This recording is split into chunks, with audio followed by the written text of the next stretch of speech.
Let's get to the bottom of the new laws concerning pistol braces and CQBRs, close quarters battle rifles.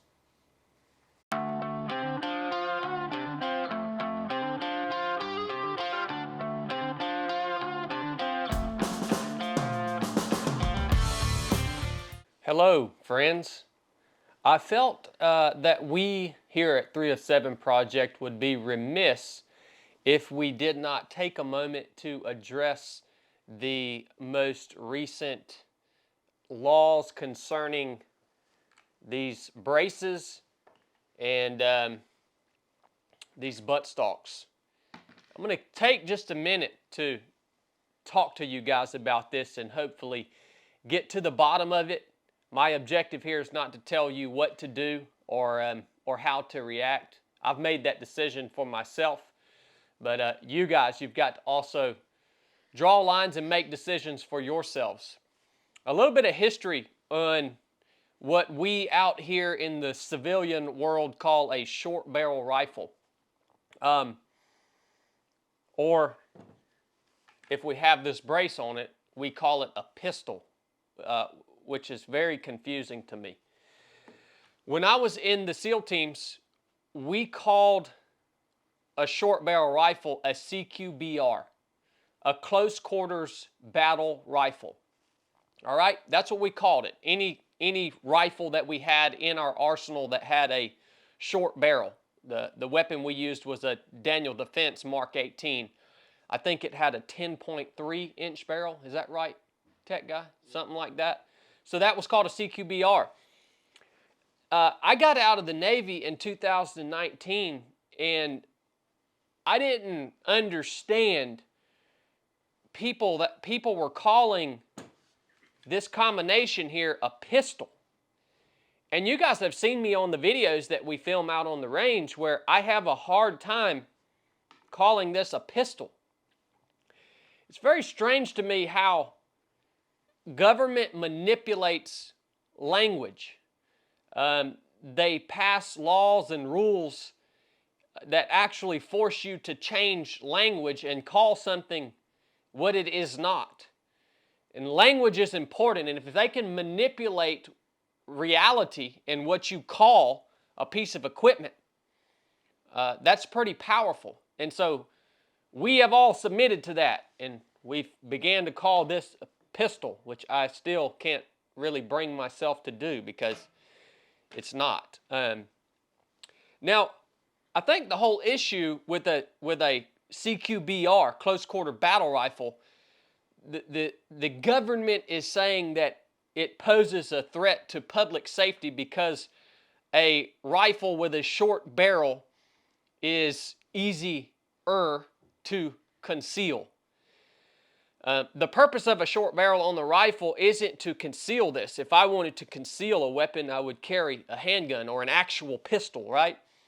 It's so that we can move around in close quarters better, and we don't have a big long barrel sticking out the front of our gun, right? And this law that's being passed that is essentially banning this combination here, this brace and this rifle, basically, if you put this on your gun and you don't register it with the government as a short barrel rifle and pay your tax stamp, you become a criminal, a felon. This has absolutely nothing to do with public safety, this law that's being passed here. Gun laws are only obeyed by law-abiding citizens, right? So any gun law that's passed, it's going to apply and it's going to be followed by people who own guns who obey the law. People who own guns who obey the law are not the people committing the crime. So if we think that this is about public safety, do you think that a criminal who wants to commit a crime with a firearm, do you think that they're going to obey this law? What do you think they're going to do? They're just going to put a buttstock on this thing. It's absolute insanity to think that this law making you a criminal for having a rifle with a barrel length shorter than 16 inches is about public safety. It's insanity. This is insanity. We are living in the upside down. But we are all just changing our language. We're going along with it. We're playing the freaking game, man. So what is this actually about? Why would they do this, right? Well, this new law is going to force us to register our rifles with the ATF, so registering our weapons. That way that they can increase their database of who has what, right? Which is absolutely none of their business. It is our constitutional right to keep and bear arms. And keep in mind, the reason that we need to keep and bear arms is to protect ourselves and our natural rights from our government. That's the reason that all Americans should be armed. If you are an American and you are unarmed, you are wrong. The whole nation was started by a bunch of men during the Revolutionary War who were armed. It's the reason we were able to fight against a tyrannical government in the very beginning. That's the purpose of us owning weapons. That's why we need to own the same types of small arms that our government possesses, right? Because we need to be able to protect our freedoms as citizens of our country. Now, so it's about registration. It's about taxes, right? There are no telling how many millions of people who are going to go along with this and pay their tax stamp to call this a short barrel rifle. So the government's making money. They update their database. They know what you have in terms of firearms, which is none of their freaking business. And the last thing that it's about, all of these laws that are created by government, it becomes overwhelming. And you can look back on history. And so what communist governments have done in the past is they have created so many laws that if your government decides they don't like you, they can find a reason to put you in prison. They can find a reason to imprison you. When there are so many laws that you cannot possibly live life without breaking some law at some point throughout the course of your day, when there are that many laws, you are screwed because they can lock you up, right? So all of these gun laws, it's to deter people from even owning guns, right? That's what it's all about. It's so that gun owners can be criminalized. Law-abiding gun owners, it gets overwhelming. You just can't, it's ridiculous. And so they can find a reason to make you a felon to where you can't possess a weapon anymore. Right? They'll find a reason. This is pretty wild, man. You're going to have to make a decision. I'm not here to tell you what decision to make. But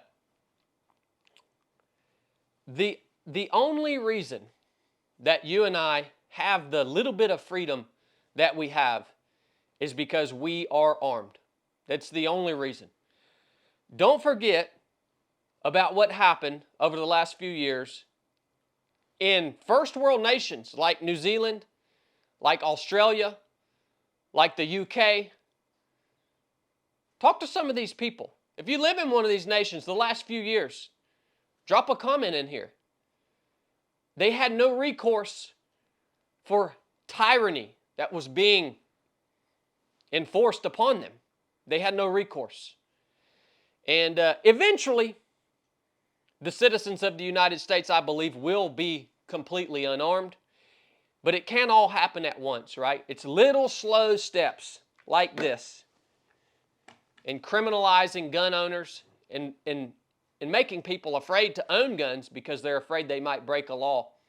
And it's little things over the course of years and years and years, and eventually, unless something drastically changes about the course of our foreseeable future, eventually we will be unarmed, and we will be subject to whoever's in charge. So, guys, that's what it's all about. It's about knowing who has what. It's about your government's list. It's about taxes. And it's about criminalizing, the ability to criminalize law-abiding citizens. I'm sorry we live in the upside down, but it is up to us to make a decision on what happens here. I'll leave it at that. Enough said.